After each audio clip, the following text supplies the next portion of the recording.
Hey, thank you for clicking on my video. Today we're going to talk about the heating curve.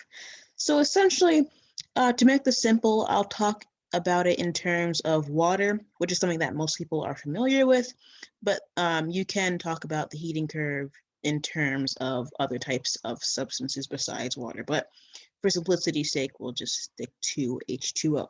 So you can see I've labeled solid, liquid, and gas states. And one thing you need to notice is that there are plateaus, and then there are areas where the line, this drawing that I've done, is increasing or decreasing depending on what direction you're going. So if we're starting from the left, we see we have a solid first. And I've drawn a little ice cube here. So let's say we have ice, right? So as we move up and towards the right, we can see we get to this point here, which is the melting point. So the melting point is essentially a point in which heat is being added and a solid is beginning to change from a solid to a liquid, but it's not quite one or the other at that point. It's actually quite in between. So think about an ice cube, and as it reaches the melting point, the intermolecular forces are beginning to separate to become more like a liquid. So after we leave that point, about here, we're now a liquid. So anything from here up is a liquid. It's no longer a solid. Then we get to another plateau point here, and this is the boiling point, or BP.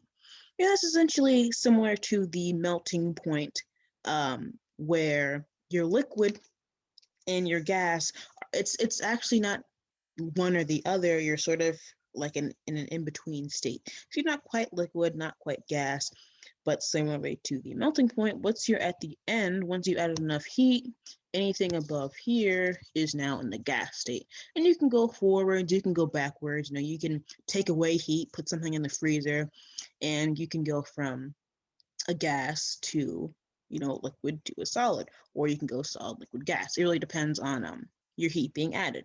Now, one question that I have been asked, at least when I was in Gen Chem, is why are there some areas that plateau? Why is it not just a straight line like this from solid to liquid to gas?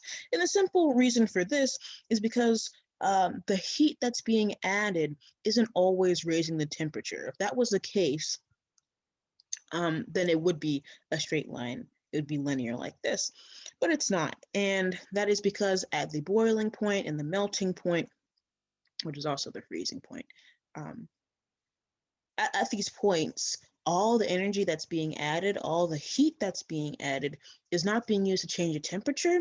It's being used to separate the intermolecular forces. So there's a certain amount of energy that's required to separate these bonds far enough to break it into the next phase. And the simple fact of the matter is that you can't change the temperature unless all the intermolecular forces have been separated enough. For example, between liquid and solid, or liquid and gas. So I think that covers most of the important things about the heating curve. It's going to vary for different types of substances. Like I said in the beginning, water is not going to be the same as ethanol and the specific types of numbers that you would see. I didn't really specify what the temperature is, what the heat added is, but this is just a general structure. And you should probably try to understand, at least for water, what the water heating curve looks like, because a lot of chemistry is based off of water. If you're in Chem 2, that's sort of like, I don't know, a good area to base it off. So this has been a little bit about the heating curve. Hopefully that makes sense to you all.